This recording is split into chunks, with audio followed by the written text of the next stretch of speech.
So, anyways, I haven't posted anything in a long time. Been dealing with some injury stuff and just chilling, anyways, playing some video games and stuff. Trying to relax a little bit because life has had me kind of like high strung, building a lot of shit, doing a lot of shit. So, update on the 2JZ. It did rod knock again, like a second time or whatever. And I've just been putting it off, haven't really done anything for it. But we did have the pan off of it this weekend, that Hoonigan t-shirt life. And it was the same rod that rod knocked again. But coming to the conclusion after, checking some oil pressure and shit like that beforehand, I believe it's just an issue with the fact that I used the GE oil pump instead of a GTE oil pump, my bad. And the sense of the GE oil pump is only supposed to carry like 7 psi at idle of oil pressure, and the GTE oil pump is somewhere in the 30 to 40 range depending on what weight oil you're running. Well, I think that the engine was tearing itself apart at idle and wearing into the bearings because it's got a turbo on it. So 7 psi was enough to feed just the bearings at idle, but not bearings and a turbo. So what we did this weekend was I just threw the bearings that I took out of it initially when I built the engine, put rods in it and stuff. And we put those back in there, and we're going to get around to like starting it up and checking some oil pressure and shit like that. Maybe Saturday or so. The engine's already back in the car. I just ghetto fixed it like I did last time. I didn't really give a fuck. Trying to just figure some things out. But if I do have oil pressure this time, even on, the worn out bearings that are in it, because they were pretty worn. They weren't like trash, but they were worn. I think it should last a little longer with those bearings. I'm not really sure. I'm being kind of hopeful about it. We'll see what happens. If it doesn't, though, I do have a full rebuild and like a spare block and a spare crank and stuff.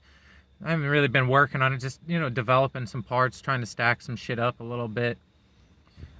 However, I did order like standalone ECU and shit like that, proper like CX Racing intercooler. It's a big deal. Everybody made fun of my intercooler setup, but I was just a little strapped, and we did just have a kid when I was building the car and shit. So funds were a little tight, but I made it happen with what I had. The car ran pretty good. I mean, it had some vacuum leaks and stuff. The video that I posted, everybody trolled on it, but the car felt faster to me than it did NA. It only had like 170 horsepower NA, so any horsepower increase felt amazing.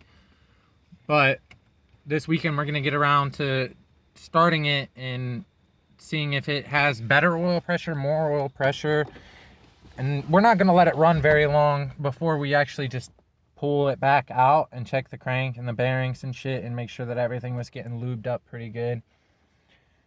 But after reading around, I talked to one of my friends at Metro Lexus, because I live in Cleveland. Metro Lexus is life. And I took the car up to them, and they were asking about it, and they were like, well, the GE oil pump just really isn't enough for that. And then they helped me order a GTE oil pump. I don't know how, because it's Lexus, but they could get their hands on it. So for now, it's got a GTE oil pump on it and new O-rings and a different oil pan.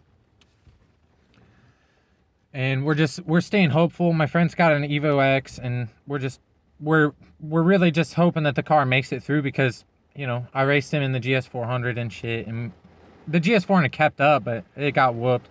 400 horsepower Evo X, just rip a GS400 apart. It's like half the weight. So we're trying to remain hopeful on it, and just, even if it has better oil pressure, we're still going to pull it out and just put a new crank, new bearings, new rods in it. Aiming towards like some Manly rods this time instead of CX ones, unless something happens magical and the block actually lasts the way it is.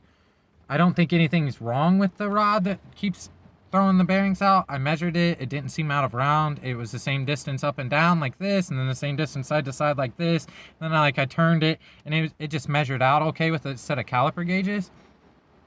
But the rod's all discolored and stuff, and I'm worried about, stretch of the rod bolts. So eventually we do want to get around to just taking that rod out and taking care of some shit. But we're not sure about like power goal or anything anymore. Initially, I wanted like 600 horse, but now I really don't fucking care. I could send it, get a bigger turbo or whatever, but just busy with work.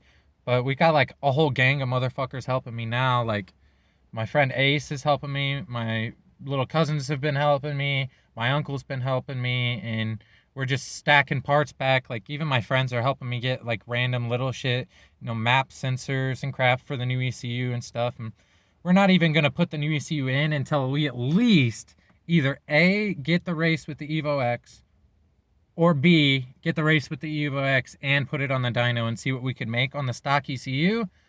We're gonna play around with the wastegate a little bit, some fuel pressure, and see if we can't get it to like stay consistent and have a decent AFR on the stock ECU, because everybody's dogging it out. But I'm fairly confident the stock ECU should be able to manage 400 horsepower if you know what you're doing with like fueling, and you could turn up the fuel pressure and you got a decent head on your shoulders. You should be able to make the stock ECU cope with quite a bit of boost. The MAF sensor seems to be working pretty good. The last time I drove it had like double the amount of power as the video I posted, but I'd been fixing random shit like the fact that I used an Aristo fuel rail and the injectors were leaking constantly. So now it's back to like a stock fuel rail that's modified for a return line. And the intake, I ported it because I was just bored and I had it off. It's easy to get off. The head looks great though. We were looking down in the head, still clean. Like no carbon buildup or anything. The pistons were good, no cracks in the pistons. We checked that with a boroscope. Just an oiling issue. That's all that it ever really was. So GT oil pump over GE oil pump. And this is kind of giving us some faith that this time it won't rod knock itself. And if it shows consistent and I don't feel like it's being dangerous or it's going to throw a rod or something, I think we're just going to send it the way it is with the ghetto bearings that we put in it, because I just put used bearings back in it, the ones that I took out. And we'll see what happens. I really don't care if this block throws a rod at the moment, because I have new rods, new block, crank, shit like that. So we're staying kind of hopeful and see if it works out this time.